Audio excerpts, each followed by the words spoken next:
Do amor à traição. Essa é a história de um homem que acreditava ter encontrado sua alma gêmea, apenas para descobrir anos depois que a mulher que prometeu amá-lo estava trilhando um caminho que destruiria tudo o que eles construíram. Meu nome é Daniel. Tenho 32 anos. Minha esposa Kelly tem 28. E até pouco tempo atrás eu jurava que éramos perfeitos um para o outro. Sabe aquele relacionamento que parece ter saído de um filme? Era assim. A gente combinava em tudo. Esportes, séries, questões sociais, até nos nossos destinos favoritos de férias. Ela ria das minhas piadas ruins, cuidava de mim quando eu estava doente e quando ela ficava gripada, eu virava enfermeiro de plantão. Kelly era minha melhor amiga, minha parceira, minha única. Foram 5 anos de pura sintonia. E eu juro, nunca imaginei que algo pudesse quebrar o que tínhamos. Mas então, as coisas começaram a mudar. Tudo começou de forma sutil. Kelly ficou diferente, menos afetuosa, mais distraída. E tudo se intensificou quando ela começou a falar de um tal de Mike, um novo supervisor no trabalho. No começo era só, o Mike é engraçado. O Mike fez todo mundo rir hoje. Nada demais, certo? Eu mesmo já tive colegas de trabalho que citei em casa, mas com o tempo, Mike virou o assunto principal. Era como se ele tivesse roubado meu espaço. E pior, roubado o brilho dela. Kelly parou de me olhar como antes. As conversas diminuíram, o carinho virou rotina automática, mas a gota d'água, ou melhor, o primeiro alarme real, veio numa noite que deveria ter sido especial. Um amigo nosso, o Dennis, recebeu um diagnóstico pesado, uma doença grave. Estávamos arrasados e combinamos de visitá-lo numa sexta-feira à noite. Um gesto simples, mas importante. Kelly sabia o quanto ele significava para mim. E mesmo sendo empática, solidária, a rocha que sempre foi, ela simplesmente sumiu. Esperei por horas. Liguei e mandei mensagens. Nada. A preocupação se transformou em raiva. Eu fui sozinho visitar Dennis. E quando voltei, ainda sem sinal dela, minha cabeça fervia. Liguei para Janice, colega de trabalho da Kelly. Ela me disse que todos tinham saído, juntos depois do expediente, mas que Kelly ficou sozinha, com Mike sério. Ela deixou de ver um amigo doente para ficar com um colega de trabalho que conhecia há um mês. Quando Kelly chegou em casa, eu estava na poltrona, só olhando. Ela entrou sorrindo, dizendo que tinha perdido a noção do tempo, que saiu com Janice, Sofia e outros colegas. Eu perguntei, Mike estava lá? Ela hesitou. Sim. Ele também. Naquela noite, algo quebrou em mim. Nos dias seguintes, a distância dela só aumentou. Chegava tarde, vivia no celular. E como quem não quer nada, perguntei, com quem você tanto fala? Ela respondeu sem graça. Um amigo, do trabalho. Insisti. É o Mike? Ela sorriu, nervosa. Não, mas qual o problema se fosse? Naquele momento, percebi que a Kelly que eu conhecia estava sumindo. E por mais que eu tentasse entender, aceitar, ignorar, eu sabia. Algo estava muito errado. Fiz algo que nunca imaginei. Esperei ela dormir e olhei o celular dela. Sim, invasivo. Mas minha alma pedia por respostas.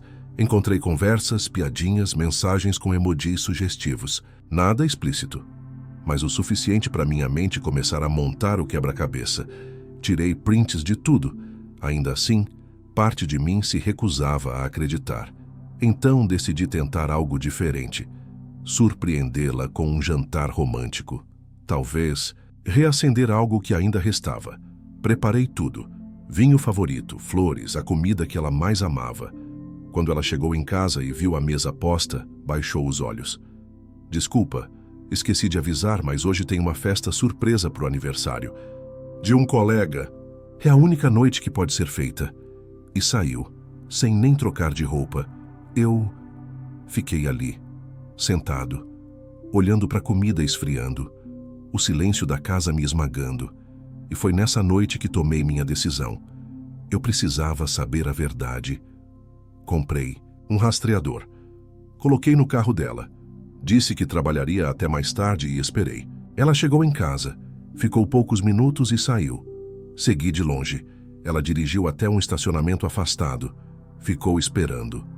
Pouco depois, Mike chegou. Ela saiu do carro e entrou no dele. Aquilo doeu, mas era a confirmação. No dia seguinte, vasculhei nosso laptop. Nada. Mas então encontrei um iPad escondido, sem senha. E ali eu descobri o inferno. Fotos, vídeos, dela com Mike e outra mulher, e um outro homem que me fez ficar enjoado. Alguém com tatuagens e símbolos de grupos extremistas que vão contra tudo que nós, como casal, sempre condenamos. A Kelly, que eu conhecia jamais teria qualquer contato com gente assim. E lá estava ela, sorrindo, se entregando, rindo. Vídeos longos, fotos em posições que nunca vi. Coisas que eu, marido dela por 7 anos, nunca imaginei que ela faria. E não era só o sexo, era a entrega, o olhar, a cumplicidade, o prazer, com homens que ela dizia desprezar. Naquela noite, sentei na cama. Olhei para o teto e me perguntei, quem é essa mulher que dorme ao meu lado? Copiei tudo, fotos, vídeos, mensagens, e decidi, eu vou me divorciar. Não era mais uma questão de mágoa, era autopreservação. Conversei com Dennis. Ele ficou horrorizado, me apoiou. Disse que eu estava certo e que confrontar ela seria perda de tempo. Ela já tinha feito suas escolhas e eu precisava fazer as minhas. Nos dias seguintes, fingi normalidade. Continuei sorrindo, beijando na testa, fazendo café. Enquanto isso, falava com advogados, organizava minha saída, esperava os documentos ficarem prontos. Quando finalmente chegaram, preparei tudo. Arrumei minhas malas, deixei os papéis do divórcio na mesa com minha aliança por cima e fui embora. Fui para a casa do Tom, um amigo de faculdade. Ninguém sabia onde eu estava, nem ela. Naquela noite o celular explodiu. Mensagens, ligações, e-mails. Por favor, me liga. Eu te amo. Podemos conversar? Você não entende? Foi um erro. Mas eu não respondi. Bloqueei o número. Deletei minhas redes sociais. Pedi ao meu advogado que conduzisse tudo. Eu só queria paz. Ela não assinou de imediato. Disse que precisava me ver. Precisava explicar. E por mais que eu quisesse fugir, uma parte de mim queria ouvir, entender, fechar aquele ciclo, com algo que eu nunca tive. Verdade. Minha terapeuta disse que se eu fosse encontrá-la, deveria manter o controle, fazer as perguntas que precisavam ser feitas, não me emocionar, focar no objetivo, conseguir a assinatura. Ela sugeriu: se for preciso, prometa que vocês podem tentar novamente, mesmo que seja mentira. Pegue a assinatura, depois vire a página. E foi exatamente o que eu planejei. No dia da conversa, cheguei à praia cedo, muito antes do horário combinado. Caminhei um pouco pela areia, observando o mar. Aquele som das ondas batendo era, por algum motivo, mais reconfortante que qualquer palavra de conforto que eu pudesse ouvir naquele momento. Meu coração batia forte, não por amor, mas por raiva, frustração e curiosidade. Sim, curiosidade. Porque por mais que eu tivesse provas, havia perguntas que só ela poderia responder. E por mais que doesse, eu precisava escutar. Vi Kelly se aproximando de longe. Ela vinha sorrindo. Estava arrumada como se fosse para um jantar de reconciliação. Vestido claro, maquiagem leve, cabelo solto como nos nossos primeiros encontros. Mas os olhos não tinham brilho, tinham culpa. Ela tentou me abraçar, mas eu estendi a mão. Sem contato físico, eu disse. Sentamos num banco afastado, de frente para o mar. Peguei meu celular discretamente e comecei a gravar. Não ia deixar espaço para distorções, nem mentiras. E então, sem rodeios, disparei a primeira pergunta. Quando foi o primeiro beijo? Ela hesitou. Depois de alguns segundos, respondeu. Na primeira semana, na sexta-feira. E quando? Dormiram juntos no mesmo dia. Onde? Na casa dele. Você chegou a fazer isso na nossa cama? Ela ficou em silêncio. O silêncio foi mais alto do que qualquer grito. Kelly, você fez isso na nossa cama? Ela assentiu, com um aceno quase imperceptível, e lágrimas começaram a cair. Mas eu não me comovi. Não podia. Aquilo não era filme romântico. Era minha vida sendo esmagada. Continuei com as perguntas. Os vizinhos viram? Sim, mas pensaram que ele era só um colega de trabalho. Você contou para ele que era casada? Sim. Ele sabia desde o começo. Eu respirei fundo. A cada resposta, era como se ela fincasse uma faca mais fundo. Mas ainda assim eu precisava escutar. Não por ela, mas por mim. Pela paz que só a verdade traz. Perguntei sobre o envolvimento com o outro homem. Aquele com símbolos de ódio tatuados no corpo. Aquele que me deu enjoo só de ver nos vídeos. Ela chorava, tremia. Dizia que não era o que eu estava pensando. Que não era ela, que tinha se perdido. Mas, sinceramente, isso só me deixava com mais raiva, porque durante anos ela foi uma mulher firme, com princípios fortes, contra a intolerância, contra a injustiça. E ali estava ela, deitada, ao lado de tudo o que ela dizia odiar. Kelly, por que você sequer se aproximaria de alguém assim? O que havia nesses homens? Ela chorava feio agora. Veias saltadas, ombros curvados. Não sei explicar. Ele me fazia sentir escolhida. Ele tinha essa coisa, Daniel. Ele sabia exatamente o que dizer. E eu acreditei. Quando ele me olhava, eu me sentia especial, como se fosse a única pessoa importante naquela sala. Eu sei que é patético, mas me senti desejada como nunca antes. Você estava casada, já era desejada, amada, mas não era a mesma coisa. Ela começou a relatar como se sentia inferior, como o Mike fazia ela se sentir única, como os olhares das outras mulheres, os ciúmes, as piadas no escritório, tudo isso alimentava o ego dela. Era como uma droga, ela disse. Eu sabia que era errado, mas não conseguia parar. E por que não me contou? Por que não pediu pra gente terminar? Por que não foi honesta? Ela balançou a cabeça, chorando. Porque eu ainda te amava, mesmo fazendo aquilo. Eu me odiei por cada segundo, mas eu estava viciada naquele mundo. Eu queria gritar, queria levantar e ir embora, mas permaneci firme, ela continuou. Mike me manipulava. Ele dizia que eu merecia mais, que você não era suficiente, que eu estava desperdiçando minha vida. Ele sabia exatamente como me pegar, e ali fez sentido. Minha terapeuta tinha razão. Mike não queria apenas uma mulher. Ele queria destruir um casamento. Era esse o verdadeiro prazer dele. Ver um homem ser despedaçado. Ver uma mulher se perder. Era um sociopata. Desses que transformam vidas em brinquedos. Mas saber disso não aliviava nada. Porque Kelly colaborou.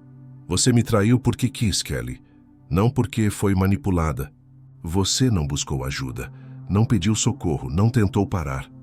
Eu sei, eu assumo. Eu sou fraca, Daniel. Eu sou tudo o que você me acusar de ser. Só, por favor, me perdoa. Ela estava de joelhos agora.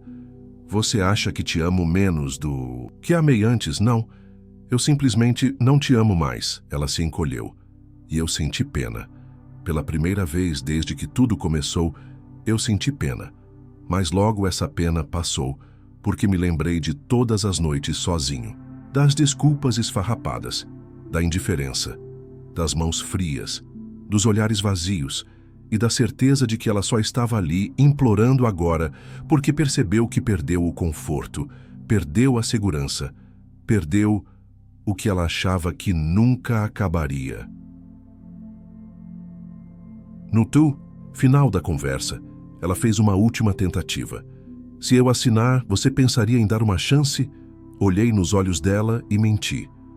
Talvez, ela sorriu, quase aliviada, e disse que assinaria. Que queria pelo menos tentar reconquistar minha confiança, e eu deixei acreditar, porque no fundo eu sabia que aquele seria o fim. Depois da conversa, fui direto ao advogado. Entreguei a assinatura, solicitei urgência e marquei uma nova consulta com minha terapeuta. Ela me perguntou como me senti vendo Kelly se desmontar. Cansado, eu respondi. Porque era isso, cansaço, emocional, mental, físico. Aquela conversa drenou tudo de mim. Mas ao mesmo tempo foi libertadora. Eu não precisava mais ficar imaginando.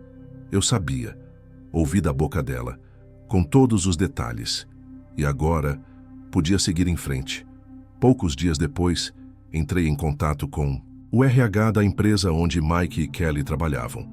Enviei os vídeos, as fotos, o relato completo, anexei tudo, e não foi surpresa descobrir que eu não fui o único a denunciar. Outros funcionários já tinham feito o mesmo. A reputação de Mike já estava indo para o buraco. Ele foi desligado da empresa poucos dias depois, sumiu. Ninguém sabe onde está. E honestamente, não me importa. Kelly também pediu demissão antes que a bomba estourasse de vez. Está morando com os pais, em depressão, procurando ajuda psicológica. Meus amigos dizem que eu deveria vê-la de novo, que talvez ela mereça perdão. Mas não. Isso não é um filme, isso é vida real. Ela já teve todas as chances do mundo e jogou tudo fora. Agora eu estou morando num novo apartamento, longe da antiga vizinhança. Voltei à academia. Tenho saído com amigos. Retomei meu gosto por trilhas, acampamentos e até comecei a fazer aulas de culinária. Minha terapeuta diz que o mais difícil já passou, que agora é reconstrução, reaprendizado, recomeço. Mas tem dias que eu ainda me pego olhando pro teto à noite me perguntando: por que comigo? Não tenho todas as respostas, mas tenho certeza de uma coisa: a dor que ela causou me fez descobrir a força que eu nem sabia que tinha. E se tem uma coisa que eu nunca mais vou aceitar, é ser tratado como plano B na vida de alguém. Depois de tudo que aconteceu, uma parte de mim ainda insistia em tentar entender como tudo aquilo pôde acontecer tão rápido. Como alguém que te ama de verdade pode virar o rosto, cruzar uma linha tão definitiva, sem ao menos hesitar. Mas a verdade é simples e dura. As pessoas não traem porque estão infelizes. Traem porque querem, porque acreditam que nunca serão descobertas, porque por um momento o impulso vence o compromisso, e quando a consequência chega, já é tarde demais. Eu levei semanas para dormir direito. Toda vez que fechava os olhos, as imagens vinham. A mesa posta que ela ignorou. A noite que ela saiu direto para o carro de outro homem. As risadas em vídeos que jamais deveriam ter existido. O olhar de desespero dela na praia. Tudo rodava na minha cabeça como um ciclo interminável. Mas, no meio desse caos mental, algo inesperado aconteceu. Recebi uma ligação. Era o pai dela. Confesso que hesitei antes de atender, mas a curiosidade falou mais alto. Daniel. Só queria dizer que estou com vergonha. De tudo. Ele parecia destruído. A voz embargada, os silêncios longos. Disse que Kelly havia contado parte da história, mas não tudo. Disse que só depois de conversar com alguns amigos dela e com a terapeuta é que ele teve uma ideia do estrago. Ela não está bem. Está em depressão profunda. Não justifica o que fez, mas estamos cuidando dela. Eu não respondi. O que havia para dizer? Ele continuou. Não estou te ligando para pedir nada, nem para defendê-la, mas obrigado por ter sido quem você foi com ela. Se tem uma coisa que aprendi com tudo isso, é que minha filha jogou fora um homem que qualquer pai teria orgulho de ter como genro. Aquilo mexeu comigo. Era sincero e inesperado, mas ainda assim não apagava nada. Só dava perspectiva, mostrava o estrago além do meu próprio sofrimento. Porque Kelly não destruiu só a mim, ela destruiu a própria imagem diante da família, dos amigos, de si mesma. Mas a vida não espera que a gente cure para continuar. Ela segue, empurra. E eu precisava acompanhar esse movimento. Comecei a sair mais. Voltei a aceitar convites que antes recusava. Um churrasco com amigos, uma caminhada no parque, um café no meio da tarde com o pessoal do trabalho. Pequenos momentos que me lembravam que ainda existia vida além da dor. Numa dessas saídas, encontrei com a Janice, a colega da Kelly, que me contou sobre o Mike naquela primeira noite estranha. Ela me viu de longe e veio até mim. Daniel, eu precisava te ver. Eu sinto muito. De verdade. Eu queria ter falado mais, ter feito mais. Você já ajudou. Eu respondi, sincero. Janice contou que o caso entre Kelly e Mike virou assunto. no escritório semanas depois. Que outras mulheres vieram contar que também haviam recebido atenção excessiva dele. Que ele sempre teve esse padrão: escolher alguém vulnerável, seduzir, manipular, destruir. Ele foi demitido.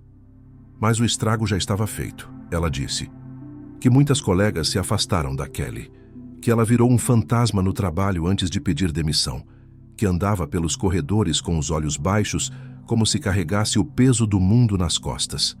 Eu não estou dizendo isso para te comover. Janice disse: mas ela perdeu tudo, Daniel, e sabe que a culpa é dela. Eu só balancei a cabeça, porque por mais que fosse bom ouvir isso, não mudava o que eu sentia. Depois daquela conversa, passei a pensar mais em mim, no que eu queria fazer da minha vida dali para frente. Não em termos de trabalho ou rotina, mas em essência, porque por muito tempo minha identidade estava amarrada ao nós que existia entre mim e Kelly. Agora precisava entender quem era o eu sozinho. Comecei a escrever. Nada sério, só desabafos. Peguei o hábito de caminhar pela manhã com um caderno de anotações e anotar pensamentos soltos, frases, sensações, perguntas, medos, descobertas. E, num desses dias, escrevi algo que me marcou: amar alguém. Não é garantia de ser amado de volta. E perdoar não significa esquecer. Às vezes, perdoar é só o ato de parar de se punir pelo que o outro fez. Aquilo ficou ressoando dentro de mim por dias, porque, até aquele momento, mesmo depois de tudo, eu ainda carregava culpa, como se eu pudesse ter evitado, como se o meu amor não tivesse sido suficiente, como se talvez se eu tivesse sido mais carinhoso, mais presente, mais qualquer coisa, ela não teria traído. Mas isso é uma ilusão. Traição não é falta de amor, é excesso de ego, é acreditar que o desejo do momento vale mais que o compromisso de uma vida. Algumas semanas depois recebi o e-mail que eu esperava, assunto assinado, sem texto, só o anexo, os papéis do divórcio, enfim, assinados. Meu coração não acelerou, não tive raiva, nem alegria, só alívio. Imprimi, assinei e devolvi ao advogado. Oficialmente, eu estava livre. Naquela noite, fui para a varanda do meu novo apartamento. Levei uma taça de vinho, sentei no chão e deixei o vento bater no rosto. E pela primeira vez em meses, sorri de verdade. Lembrei de tudo que passei. E percebi que, por mais doloroso que tenha sido, eu sobrevivi. E mais do que isso, eu renasci. A Kelly do início da nossa história, aquela mulher doce, companheira, engraçada, ela existiu. E sempre vou guardar essa versão dela num canto especial do meu coração. Mas a Kelly que escolheu trair, mentir, destruir, essa ficou no passado. E é pra frente que eu vou. Quando você passa por algo tão devastador quanto uma traição, especialmente de alguém em quem você confiava com os olhos fechados, há uma parte de você que morre. Uma inocência, uma crença, no amor incondicional, na lealdade eterna, na ideia de que o que é bom dura para sempre. E quando isso morre, não volta mais. Mas com o tempo, nasce outra coisa, mais dura, mais real, mais forte. E foi isso que comecei a perceber nos dias que seguiram após o divórcio. A primeira mudança foi interna. Eu já não precisava mais entender tudo. Antes, eu passava horas tentando encaixar peças que não faziam sentido. Por que ela fez isso? Em que momento eu perdi ela? Onde eu errei? Mas agora as perguntas já não importavam, porque a resposta era simples. Ela escolheu. E às vezes, as escolhas dos outros não têm nada a ver com a gente. A segunda mudança foi na forma como eu me enxergava. Por meses eu me senti menor, derrotado, como se eu fosse o homem que não foi suficiente. Mas olhando para trás agora, vejo o quanto fui forte. Forte por ter suportado o silêncio, por não ter explodido, por ter feito o que precisava ser feito, por ter enfrentado a verdade de frente, mesmo quando ela me estraçalhou por dentro. Isso para mim é coragem.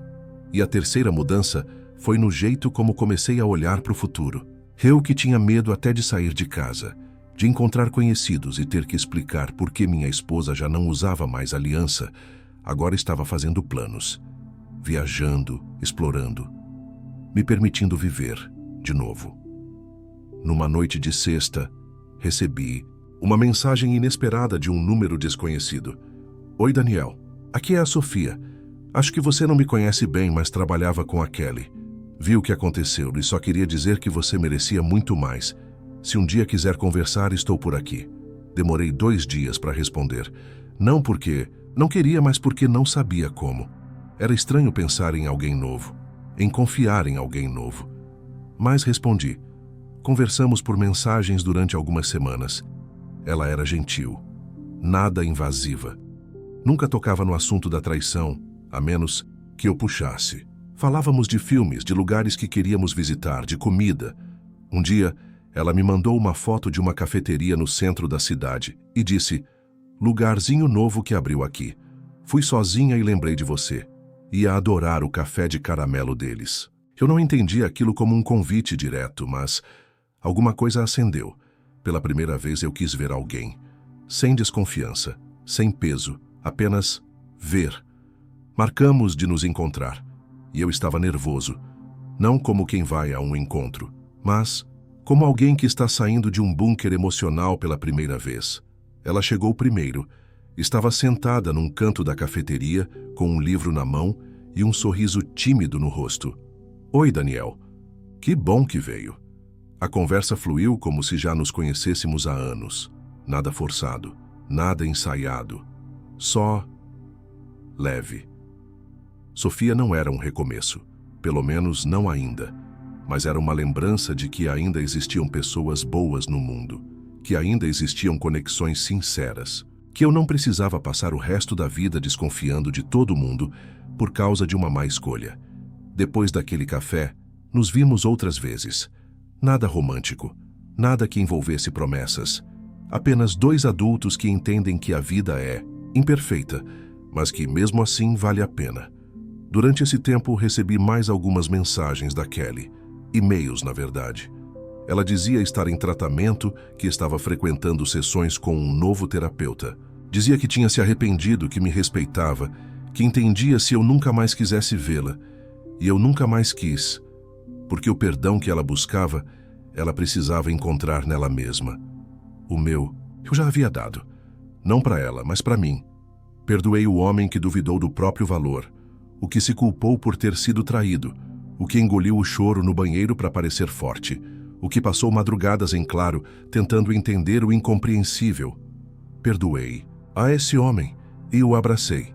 E quando percebi isso, entendi, eu estava livre, livre da dor, do passado, da imagem da Kelly que me assombrava, livre da obsessão por respostas. E foi então que algo curioso aconteceu. Comecei a receber mensagens de pessoas que tinham ouvido partes da história, amigos de amigos, gente que eu nem imaginava que sabia o que aconteceu. Todos diziam algo parecido. Você foi muito digno. Já admiro como você lidou com tudo. Se fosse eu, teria perdido a cabeça. Você é exemplo, cara. No começo, isso me incomodava. Eu não queria ser exemplo, não queria aplauso, queria só ter minha vida de volta. Mas, com o tempo, entendi que minha dor não foi em vão, que meu silêncio, minha compostura, minha decisão de não revidar com violência. Tudo isso dizia algo. Dizia que é possível cair sem se quebrar e levantar, mais inteiro do que nunca. Um mês depois da assinatura dos papéis, fui até o lago onde eu e Kelly fizemos nosso primeiro acampamento juntos. Levei uma cadeira de praia, um livro e uma garrafa de água. Sentei ali, sozinho, olhando o pôr do sol. Lembrei das risadas dela, das histórias ao redor da fogueira, do frio na barriga que eu senti quando ela me beijou pela primeira vez naquele lugar. E sorri. Um sorriso melancólico, é verdade. Mas um sorriso verdadeiro, porque mesmo com tudo, houve amor. Houve momentos bons. E negar isso seria negar a mim mesmo. Mas aqueles momentos ficaram no passado. E eu, enfim, estava vivendo no presente. Deixei uma carta embaixo de uma pedra perto da árvore onde costumávamos amarrar a rede. Não era para ela, era para mim. Uma carta de despedida, um adeus definitivo. Escrevi: você sobreviveu, e isso basta. Agora, vá viver o que ainda não viveu, por você. Algumas histórias não têm finais felizes. E tudo bem. A vida real não funciona com roteiros previsíveis. Às vezes, o amor da sua vida é, na verdade, a maior lição da sua vida. E no meu caso, foi exatamente isso. Depois da última vez que ouvi o nome dela numa conversa rápida entre amigos, percebi que ela já não ocupava mais aquele espaço sufocante dentro de mim. Ela virou uma lembrança, um ponto de virada, uma cicatriz que já não sangra. E embora algumas noites ainda me tragam memórias involuntárias, um cheiro, uma música, uma cena qualquer que remeta a nós, já não dói. Apenas passa, como um vento leve que agita as folhas por alguns segundos e logo some. A Sofia e eu continuamos amigos. Com o tempo, nossos encontros diminuíram naturalmente. Ela começou a namorar outro rapaz. E eu estava ocupado reconstruindo meu próprio mundo. Voltei a me reconectar com coisas que me faziam bem e que eu havia esquecido. Fui fazer aquele curso de fotografia que sempre quis. Comprei uma bicicleta e comecei a explorar a cidade de um jeito novo. Fiz trilhas com um grupo de desconhecidos e até viajei sozinho pela primeira vez. Algo que antes me assustava, mas que se mostrou libertador. Passei a escrever com mais frequência. E uma das coisas que escrevi virou texto de rede social e acabou sendo compartilhado por muita gente. Sem nome, sem referência direta à minha história, só sentimento. Alguém comentou: "Sinto como se esse texto tivesse sido escrito por mim." E ali entendi outra coisa importante. Não estava sozinho, nunca estive. O que aconteceu comigo, infelizmente, é comum. A diferença está em como cada um reage. Alguns se afundam, outros se fecham, alguns revidam. Eu escolhi transformar. A dor me moldou, sim, mas não me definiu. Numa tarde nublada, pouco depois de completar 1 ano do divórcio, recebi uma nova carta. Um envelope simples com a caligrafia que eu conhecia de longe. Era da Kelly. Abri com mãos firmes, sem tremor, sem medo. Ela dizia que estava morando em outra cidade, que estava estudando novamente, que queria, com todas as forças, se tornar uma pessoa melhor. Falou do tratamento, dos erros, das coisas que finalmente enxergou sobre si mesma. E no final da carta, havia algo que me surpreendeu. Daniel, eu não escrevo para pedir perdão. Sei que não mereço. Escrevo para te agradecer, porque mesmo quando tudo desmoronou, você não foi cruel, você não revidou, você apenas saiu. E ao fazer isso, você me obrigou a me olhar no espelho pela primeira vez. Obrigado por ter sido tudo o que eu não fui. Espero que esteja bem. Com carinho, Kelly. Guardei a carta, não por apego, mas porque aquilo encerrava de vez o ciclo. Era como fechar uma gaveta que esteve entreaberta por tempo demais. Respirei fundo, sorri e segui. Algumas pessoas me perguntam se eu ainda acredito no amor, e a resposta é sim, mas agora acredito de forma diferente. Não mais no amor que idealiza, que projeta, que espera do outro aquilo que a gente mesmo não consegue oferecer, mas no amor maduro que cresce com o tempo, que se prova nos detalhes, nas escolhas diárias. O amor que exige coragem e verdade. Se um dia eu encontrar alguém de novo, ótimo. Se não, tudo bem também. Porque pela primeira vez em anos, estou inteiro, completo, em paz comigo mesmo, e é isso o que importa. A vida não precisa de finais felizes para ser bonita. Às vezes, só precisa de recomeços honestos. E se você chegou até aqui, quero te dizer uma coisa. Não importa o que você passou, quem te traiu, quem te deixou, quem te fez duvidar do seu valor. Você não é o que fizeram com você. Você é o que faz com o que fizeram com você. Levanta a cabeça, respira fundo. Vai doer, vai demorar. Mas você vai ficar bem.